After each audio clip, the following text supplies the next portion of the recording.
Telugu capital భక్తి టీవీకి స్వాగతం సుస్వాగతం. నేను శ్రీలక్ష్మి. ఈరోజు మనతో సంస్కృత పండితురాలు, గోల్డ్ మెడలిస్ట్, కవయిత్రి, రచయిత్రి, ప్రముఖ ఆధ్యాత్మికవేత్త డాక్టర్ శ్రీమతి కుప్ప విజయశ్రీ గారు మనతో ఉన్నారు. విజయశ్రీ గారు నమస్కారం అండి. నమస్కారం శ్రీలక్ష్మి గారు.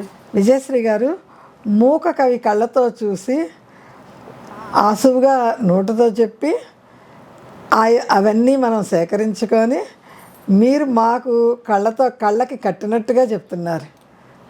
ఈరోజు ఏ శ్లోకము, ఏ అమ్మవారి ఎలా ఉంది ఏంటి అన్నది రూపకల్పన చెప్పండి. అమ్మవారు ఆ మూక కవికి ఎంత చక్కగా ప్రత్యక్షమవుతుందంటే, ఈ కవి హృదయం ఒకటి, కామాక్షిదేవి యొక్క అనుగ్రహంతో ఆ సాక్షాత్కారం ఒకటి. ఆయన కళ్ళ ముందర సాక్షాత్కరించినటువంటి కామాక్షిదేవిని ఆయన మరి చిటికలో ఎన్ని విధాలుగా దర్శించాడో, ఎన్ని రకాలైనటువంటి భావుకతని ఆయన కవిత్వ రూపంలో మనకి చెప్పాడో ఆశ్చర్యమైన విషయం అండి. అంటే ఆయనలో ఉన్న కవి ఒక్కసారిగా విజృంభించాడు. అంత మునుపంతా భావుకత ఉంది కానీ వాక్కు లేదు కదా. అమ్మవారు వాక్కు ఇచ్చేసరికి అది సముద్రపు అలల్లాగా పొంగి ప్రవహించింది కవిత్వం. అలాగే కనిపిస్తుంది మనకి ఇక్కడ. ఇప్పుడు మనకి 36వ శ్లోకం అండి. 36వ శ్లోకంలో కూడా అమ్మవారిని ఆయన ఎలా దర్శించారు, ఆర్యా శతకం అంతా కూడా అమ్మవారిని భిన్న భిన్న రూపాల్లో ఎలా దర్శించారో ఆయనకి ఎలా కనిపించింది. ఆర్య అంటూ ఆవిడని స్తుతించడం ఎక్కువ ఉంటుంది అనమాట. విజయశ్రీ గారు, మీ మాటకు అడ్డొస్తున్నానని కాదు, కొందరు ప్రేక్షకులు నాకు ఫోన్ చేసినప్పుడు అడిగారు, మూక పంచసతి శ్లోకాలు కూడా చాలా ఫలితాలను ఇస్తాయి పఠిస్తూ ఉంటే అంటారు కదా, ఆ శ్లోకాలకి ఫలితాలు లేవా అని అడుగుతున్నారు. కొందరు ఫలితాలు ఉన్నాయి కదా, మీరు ఎందుకు చెప్పట్లేదు, గోప్యంగా ఉంచారు అని అడుగుతున్నారు. మరి ఇది మీరు గోప్యంగా ఉంచారా, లేకపోతే మీరు చూసే పుస్తకంలో లేవా? లేదండి, ఫలితాలు ఉన్నాయి. అంటే ఫలితము మనం గోప్యంగా ఉంచాల్సిన అవసరం ఏమీ లేదు. అమ్మవారు సులభ భక్తురాలు. ఎందుకంటే ఎవరికైనా ఆవిడ వరాలను ఇవ్వగలదు, చక్కటి ఫలితాలని ఆవిడ నామాల ద్వారా మనం సూచిస్తున్నాం. దీంట్లో గోప్యతకు అవసరం లేదు. కానివ్వండి, ఈ శ్లోకాలని మనము ఎక్కువగా కవి దృక్పథంతోనూ కావ్యపరంగానూ ఎక్కువ చెప్పుకుంటున్నాము. కానీ ప్రేక్షకులు కోరుకుంటే మనం ఇంతవరకు కాదన్నది ఏదీ లేదు. మనం వారు కోరుకున్న వాటికి ఇంకొక ఆకు ఎక్కువగానే వాళ్ళని సంతృప్తి పరచాలని చూస్తున్నాము. వారు మూక పంచసతికి కూడా ఫలితాలు చెప్పండి అని అడిగినప్పుడు మనం తప్పకుండా వాళ్ళ యొక్క కోరికను తీర్చవలసిన బాధ్యత ఉంది. ఇప్పుడు మనం కామాక్షి దీపాన్ని ఇచ్చి వాళ్ళ కోరికలు తీరుస్తున్నాము. అలాగే కల్పవృక్షం లాంటి లలితా సహస్రనామాలకి వాళ్ళ కోరికలు తీరుస్తున్నాము. ఇప్పుడు మూక పంచసతిలో కూడా వారు ఫలితాలు చెప్పమన్నారు కనుక తప్పకుండా ఫలితాలను అందిస్తామండి. మీరు ఇప్పటి నుంచి మూక పంచసతి శ్లోకానికి ఫలితము చక్కటిది ఉంటుంది. ఆ ఫలితాలను మీరు ఎప్పుడైతే ఆశిస్తున్నారో శ్లోక పారాయణం కూడా మీరు తప్పనిసరిగా చేయవలసి ఉంటుంది. అంటే ఆల్రెడీ లలితా సహస్రనామ పారాయణ చేస్తూ ఫలితాలను మీరు పొందుతున్నారు కనుక మూక పంచసతి కూడా మీకు అదనపు బాధ్యత అవుతుందేమో అన్న ఉద్దేశంతో మేము చెప్పలేదు. కాకపోతే ఇప్పుడు మీరు అడిగారు కనుక మూక పంచసతికి ఉన్నటువంటి శ్లోకము, దాని ఫలితము చెప్పడం జరుగుతుంది. ఆ శ్లోక పారాయణ చేసి ఆ ఫలితాన్ని మీరు తప్పకుండా పొందాలనే మా ప్రయత్నం. ఈ రోజు నుంచి మనం ఫలితాలు కూడా చెప్పుకుందాం. ఇవాల్టి రోజున చాలా చాలా సంతోషం అండి. ధన్యవాదాలండి. ఇవాల్టి రోజున మనం 36వ శ్లోకంలో శివపార్వతులు ఎలా ఉన్నారు అంటే, ఇక్కడ మనకి ఏకాంబరేశ్వరుడు, కామాక్షిదేవి, శివపార్వతులే భిన్న నామాలతో ఉన్నారంతే. ఆవిడ సూది మొన మీద నుంచొని తపస్సు చేసినప్పుడు అది ఒక మామిడి చెట్టు అయింది. ఆవిడ తపస్సు చేసిన ప్రదేశం ఒక మామిడి చెట్టు కింద చేసింది. ఆ మామిడి చెట్టు యొక్క ప్రస్తావన మనకి ఈ శ్లోకంలో వస్తుంది. ఇప్పుడు అంటే తమిళనాడులో అంటారు కదండి. తమిళనాడులో మాంగాడి స్థలంలోనే ఆవిడ అచూత వృక్షం కింద తపస్సు చేసింది. మాంగాడి ఆ ప్రదేశం పేరు. అక్కడ తపస్సు చేసినప్పుడు అది యాదృచ్ఛికమో లేకపోతే అమ్మవారు ఆ చూత వృక్షాన్ని ఎన్నిక చేసుకుందో కానీ మొత్తానికి ఒక చూత వృక్షం అంటే మామిడి చెట్టు కిందనే ఆవిడ తపస్సు చేసింది. ఆ మామిడి చెట్టు కింద చేసిన దీంతో ఇక్కడ ఏం చెప్తుందంటే, అంకురిత స్తనకోరక అంకాలంకారమేక చూతపతేహ. ఆయనని ఏకంగా చూతపతిని చేసేసారు కవిత్వంలో. చూతపతి అంటే మామూలుగా మామిడి చెట్టు యొక్క పతి. పతి. మామిడి చెట్టు యొక్క పతి ఎవరంటే మామిడి చెట్టుని ఆశ్రయించి ఉన్నటువంటి ఆ మహాశివుడే చూతపతి ఇప్పుడు మనకి. అందుకని ఈవిడ ఎలా ఉందట అమ్మవారు, అక్కడ తపస్సు చేసి ఆయన స్వాధీనం చేసుకున్న తర్వాత ఆయనకు ఒక అలంకారంలాగా ఉందట. ఆయనకే అలంకారం. మహాశివుడికి ఈ మహాలక్ష్మి అయినటువంటి కంచి కామాక్షిదేవి ఒక అలంకారంలాగా భాషిస్తోందిట. శ్రీలక్ష్మి గారు నిజం చెప్పాలంటే మనం వాస్తవంగా ఆలోచించిన బ్రహ్మచారి ఎదురొస్తే తప్పు, దంపతులు కలిసి వస్తే శుభం. అవునండి. మన శాస్త్రాలు అట్లా ఉన్నాయి. అంటే బ్రహ్మచారి ఎదురొస్తే తప్పు అంటే ఎప్పుడూ కూడా స్త్రీ పక్కన ఉంటే మంగళత్వం పెరుగుతుంది పురుషుడికి. పురుషుడు మామూలుగా పురుషుడు ప్రకృతితో కలిసినప్పుడు అతను సృష్టిగా అవుతాడు, ప్రకృతితో కలిసినప్పుడు సృష్టికారకుడు అవుతాడు. అందుకని మామూలుగా పురుష దర్శనం అనేది మామూలు విషయం, స్త్రీతో కలిసినటువంటి దంపత దర్శనం అయితే ప్రత్యేకం. అవును, దంపతులు ఇద్దరు మన ఇంటికి వచ్చినా కూడా మనం ఎంతో పొంగిపోతాం. దంపతులు వచ్చారు భారతి పరమేశ్వర్ లాగా రెండు కూర్చోబెడతాం. మళ్ళీ ఇంకొకటి చూడండి దీంట్లో ప్రత్యేకత, పురుషులు ఒక్కళ్ళు వచ్చాయో బ్రహ్మచారి ఎదురొచ్చాడు అనుకుంటారు, ఒంటి బ్రాహ్మణుడు రాకూడదు అంటారు పెళ్ళైన వాళ్ళైనా. కానీ ఆడపిల్ల ఎదురొచ్చింది అనుకోండి ఎంత సంతోషిస్తారో. లక్ష్మీదేవి ఎదురొచ్చింది, ఒంటరిగా వచ్చినా కూడా సంతోషిస్తారు.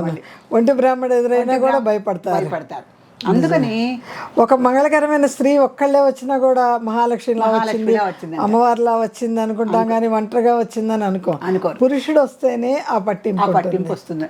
సో మన శాస్త్రాలు ఇలా స్త్రీ పురుష భేదాలు చెప్పడానికి ఏమీ శాస్త్రం చెప్పలేదు కానివ్వండి.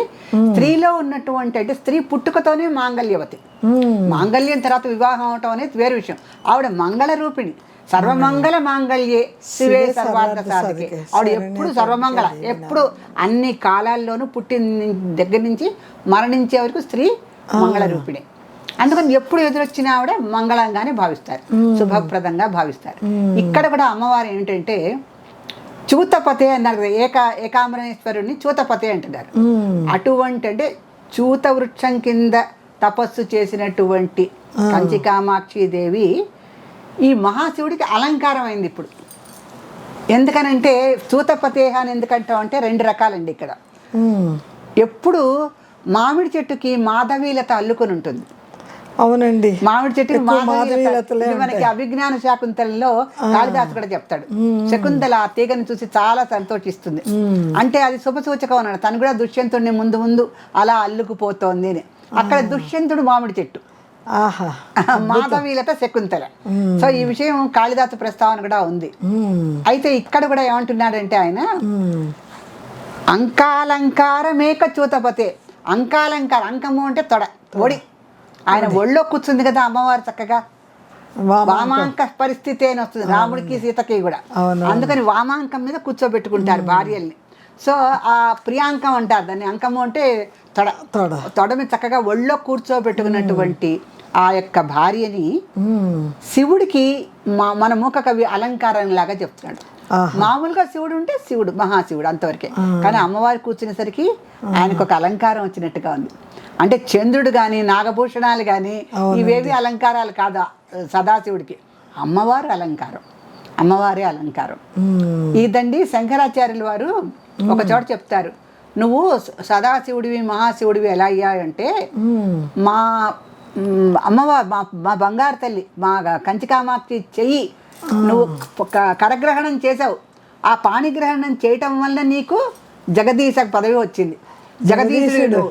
జగదీశుడు ఎలా అయ్యావు, జగత్తుకంతా ఈశుడు ఎలా అయ్యావు అంటే నువ్వు మా అమ్మవారి పాణిగ్రహణం చేసావు కనుక నీకు అంత పదవి వచ్చింది. జగజ్జనని కదా, జగజ్జనని ఆవిడ విశ్వమాత. ఆ విశ్వమాత పాణిగ్రహణంతో నువ్వు జగదీశైక పదవిని పొందావు అంటారు శంకరాచార్యుల వారు. అలాగే ఈయనకి అంకాలంకారమేక చూతపతేహ, ఆయనకి అంకానికే అలంకారంగా ఉంది. ఎవరి అంకానికి? చూతపతేహ అంకాహ అలంకార. చూతపతి అంటే శివుడు, అంకము అంటే ఒడి, అలంకారంలాగా ఉందన్నమాట. అంటే పార్వతీదేవి అంటే కంచి కామాక్షి దేవిని మూక కవి ఎలా దర్శించారంటే ఈ ఏకాంబరేశ్వరుడు చూతపతి అయినటువంటి ఆ మహాశివుడి ఒడికే అలంకారంలాగా ఆవిడ భాషిస్తోంది. ఆయన ఒడికే అలంకారంలాగా ఉంది. అలా ఒకటి చెప్పుకొని చూతపతి అని ఎప్పుడైతే అన్నారో ఆ చూత వృక్షానికి అమ్మవారు కోమలవతి కదా, సుకుమారి కదా, సౌందర్యవతి కదా. సుకుమారమైన కోమల సౌందర్యంతో అమ్మవారు చూతవృక్షంలాగా ఉన్న మహాదేవుడిని అల్లుకుపోయిందనమాట. ఓ, అలా మాధవీలతలాగా అల్లుకుపోయింది. లతలాగా అందుకని మామిడి చెట్టుకి మాధవీలతకి ఆ ప్రేయసి ప్రియుల యొక్క సంబంధం చెప్తూ ఉంటారు. అవినావ సంబంధం. అలా ప్రతి కవి కూడా మాధవీలతని మామిడి చెట్టుని వర్ణిస్తారు, స్త్రీ పురుష సంబంధంగానే వర్ణిస్తారు. ఇంకొకటి ఏంటి, ఆలోకేమహి కోమల ఆగమ సంలాపసార యాదార్థ్యం. ఇంకా పెద్ద విషయం చెప్తాడు. అమ్మవారు ఈయనకు అలంకారంలాగా ఉండటమే కాదు, ఆవిడ అసలు ఎవరు అంటే వేద సంలాపాలు ఉంటాయి. ఇప్పుడు ఒకటి ఉంటుందండి మనకి శ్రీలక్ష్మి గారు, మనం ఏదైనా సత్యవాక్యం చెప్తే అది సారవంతమైన వాక్యం. మామూలు విషయాలు అసత్యాలు కానీ లేకపోతే అభూత కల్పనలు కానీ చెప్పినప్పుడు అది నిస్సారమైనటువంటి వాక్యం. ఇది వేదశాస్త్ర ప్రమాణం.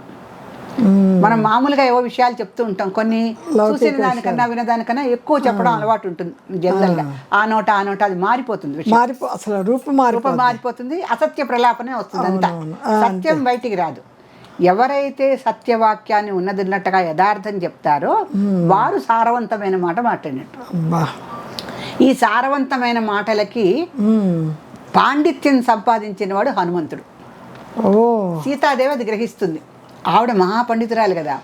హనుమంతుడు మాట్లాడుతున్న మాటలు చూసి ఇతను మహాపండితుడు అయ్యి ఉండాడు, లేకపోతే ఇలా మాట్లాడలేడు, ఇతనికి ఇంత పాండిత్యం వచ్చింది కనుకనే శ్రీరాముడు నా దగ్గరికి పంపించి ఉంటాడు అనుకుంటుంది ఆవిడ. అలా అందుకని సారవంతమైన మాటలు మాట్లాడే వాళ్ళ విషయం తెలిసిపోతుంది. వాళ్ళకి పాండిత్యం ఉంటేనే సారవంతంగా మాట్లాడతారు, అయితే ఏదో యథాలాపంగా మాట్లాడుతూ ఉంటారు. ఇక్కడ అమ్మవారిని ఎలా చెప్తుంటే ఆలోకే మహి, నేను చూశాను ఎవరిని, ఒకటేమో శివుడి ఒడిలో అలంకారంగా భాషిస్తున్నటువంటి చక్కటి కంచి కామాక్షి తల్లిని నేను చూశాను. అమ్మా కామాక్షి అనుకుంటే ఆవిడ చక్కగా ఒళ్ళో వచ్చి కూర్చుంది, ఈయన హాయిగా ఆ దర్శనం కూడా చేసుకున్నాడు. శివుడి ఒడికి అలంకారంగా కూర్చుకున్న కంచి కామాక్షి తల్లిని చక్కగా అమ్మా కామాక్షి అనుకుంటూ మూక కవి దర్శనం చేసుకున్నారు. మూక కవి అదృష్టమే అదృష్టం. మనం కవిత్వం చెప్పుకుంటేనే మనకు అమ్మవారు అలా కనిపిస్తుంది, దగదగ ఆ బేసరితో మెరిసిపోతూ ఆకుపచ్చ పట్టు చీరతో శివుడి ఒళ్ళో కూర్చుంది అన్నట్టుగా మనకు అంత చక్కగా దర్శనం ఆ ఊహకు అలా కనిపిస్తుంది. ఆకుపచ్చని మామిడి చెట్టు, దాని దగ్గర చక్కగా శివుడు, దాని పక్కనే అమ్మవారు మంచి కంచి పట్టు చీర కట్టుకొని, కంచి కామాక్షి కనుక కంచి పట్టు చీర కట్టుకొని చక్కగా రవ్వల తలుకుల బేసరి పెట్టుకొని అమ్మవారు కూర్చునుంది. ఆ దర్శనం చక్కగా అమ్మొక కవి చేసుకున్నాడు. నిజండి, ఎంత అద్భుతం, ఎంత అద్భుతం. అసలు కంచి పట్టు చీరలకే ప్రసిద్ధి. ఆ తల్లిని ఇంకా ఎలా చూశాడు అంటే కోమలం ఆగమ సంలాప సార యాదార్థ్యం. అంటే ఆ కోమలంగా కూర్చున్న అమ్మవారు శారీరకంగా కోమలవతి, కానీ అంతర్యామిగా ఆవిడని చూస్తే వేదసారమంతా కూడా ఎటువంటిదో ఆ వేదసార సంభూతంగా ఉన్నటువంటి రూపంటాడు. అంటే అమ్మవారు వేదమాత కదండి, వేదాలన్నీ సర్వోపనిషదుత్కృత్య శాంతతీత కళాత్మిక. అంటే అన్ని ఉపనిషత్ సారాలని ఆవిడ కాచి వడబోసింది. ఉపనిషత్తుల సారాన్ని ఉపనిషత్తులన్నీ. అందుకని శాంతతీత కళాత్మిక అమ్మవారు లలితా శాస్త్రంలో. శాంతికి అంటే శాంతంగా ఉండటం ఒక కళ, కానీ శాంతికి అతీతంగా ఉండే కళ ఒకటి ఉంది. ఆ శాంతికి అతీతంగా ఉండే కళాత్మిక అమ్మవారు. పరాత్పర కళాత్మిక అని వస్తుంది మనకి దీంట్లో ఖడ్గమాల్లో. అలాగే ఆ పరాత్పర కళలతో శాంత్యతీత కళాత్మిక, శాంతికి కూడా అతీతంగా. అంటే ఆ శాంతి ప్రశాంత. ఇప్పుడు మనకి కొంతమంది ఋషులు పీఠాధిపతులు వాళ్ళ ముఖం చాలా ప్రశాంతంగా కనిపిస్తూ ఉంటుంది. అటువంటి దానికి కూడా ఇంకా అతీతమైనటువంటి శాంత్యతీత కళాత్మిక సాధించవచ్చు, శాంతతీర్థ కళాత్మకలు ఉంటారు. ఎందుకంటే వాళ్ళ ముఖం చూస్తేనే మనకి షాక్ కొట్టినట్టుగా వైబ్రేషన్ వస్తుంది, అంతటి శక్తిని సంపాదిస్తారు వాళ్ళు. శాంతికి అతీతమైన కళలు అంటే వాళ్ళని మనం మానవ నేత్రాలతో చూడలేవండి, అటువంటి అద్భుతమైన కళలు ఉంటాయి వాళ్ళకి. ఈ అమ్మవారు వేదసారమంతా కూడా అంటే వేద సంలాప సార యాదార్థ్యం, అక్కడ ఉన్నటువంటి వేద సంలాపాల సారవంతమైనటువంటి యాదార్థాలని, అంటే యథార్థమైనటువంటి వేద సారాన్నంతా గ్రహించిన బంగారు తల్లిలాగా కోమలంగా చక్కగా ఆ మహాశివుడి ఒడిలో ఒక అలంకారంగా కూర్చుంది. ఆ వేదం చదివిన తర్వాత ఎలా ఉంటారండి, ఆ వేద పండితుల ముఖంలో వర్చస్సు వాళ్ళలో చాలా పవర్ ఉంటుంది చాలా కదండి. పవర్ ఉంటుంది. అలాంటి అమ్మవారిని ఆలోకే మహి నేను చూశాను. ఆహాహా. ఇది ఏంటంటే ఒక సత్యవాక్యానికి సారం ఉందని మనం చెప్పుకున్నట్టుగా ఈ సత్యవాక్యము ఎప్పుడైతే అంటే దేవుళ్ళ విషయంలో సత్యవాక్యం అని అసలు మనం చెప్పకూడదు. ఉన్నది సత్యరూపాలే వాళ్ళు. అవును, సత్యం శివం సుందరం అంటాం కదా, వాళ్ళేవారు. సో ఈ శ్లోకాన్ని మనం చక్కగా అంటే ఈ అమ్మవారు అయ్యవారి ఒడిలో కూర్చొని చక్కగా ఆనందంగా ఉన్నటువంటి దృశ్యాన్ని మనకి చూపించింది ఈ శ్లోకం.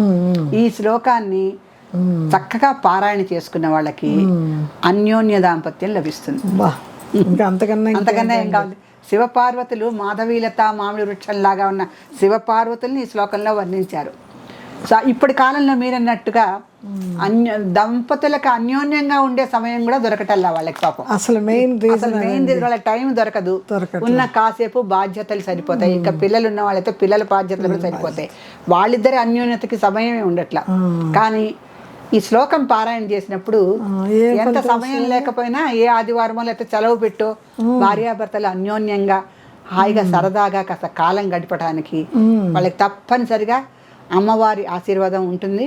ఈ శ్లోక పారాయణ చేసుకోండి. అన్యోన్య దాంపత్యంలో హాయిగా కాలం గడపండి. అమ్మ కామాక్షి, అమ్మ కామాక్షి, అమ్మ కామాక్షి. విజయశ్రీ గారు, ఈరోజు మన సదాశివ కుటుంబ సభ్యుల్లో లలిత గ్రంథము ఎవరింటికి వెళ్తుందో తెలియజేస్తారా? తప్పకుండానండి.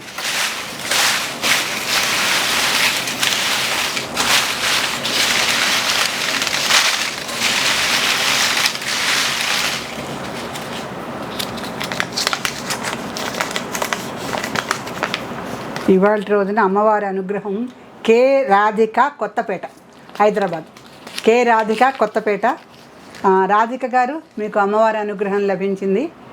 మీకు త్వరలో కొత్తపేట కనుక మాకు హైదరాబాద్ లోకలే, త్వరలోనే మీకు పుస్తకం అందుతుంది.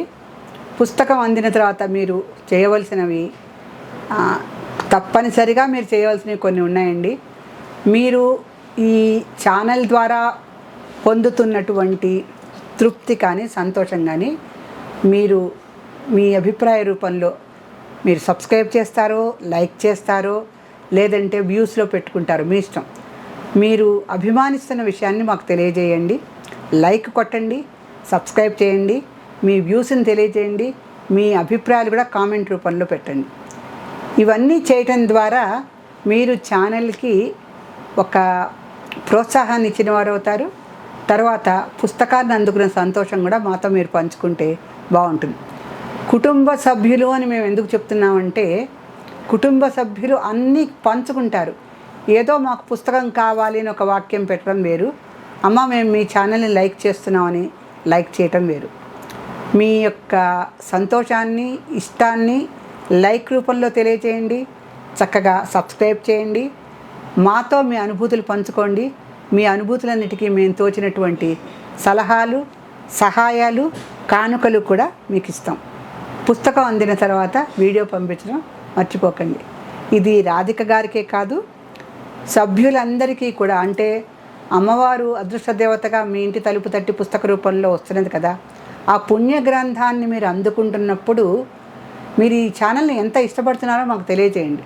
ఎందుకంటే ఇంత అద్భుతమైనటువంటి అవకాశాన్ని ఛానల్ వాళ్ళు మీకు కలిగిస్తున్నారు కనుక కుటుంబ సభ్యులందరికీ కూడా ఈ రాధిక గారికి అదృష్ట దేవత తలుపు తట్టిన సందర్భంగా నేను అందరికీ కూడా చెప్తున్నాను, మీరు ఛానల్ని ఇష్టపడుతూ దీని ద్వారా పుస్తకం గురించి చాలా ఎదురు చూస్తూ తీసుకుంటున్నారు కనుక మీ యొక్క ఇష్టాన్ని మాకు తెలియజేయండి. మీ యొక్క అభిప్రాయాన్ని మాకు సబ్స్క్రైబ్ చేసి తెలియజేయండి. మేము కూడా మీరు చేస్తున్న ప్రోత్సాహానికి సంతోషిస్తాము, మీతో సహకరిస్తాం. శ్రీమాత్రే నమః.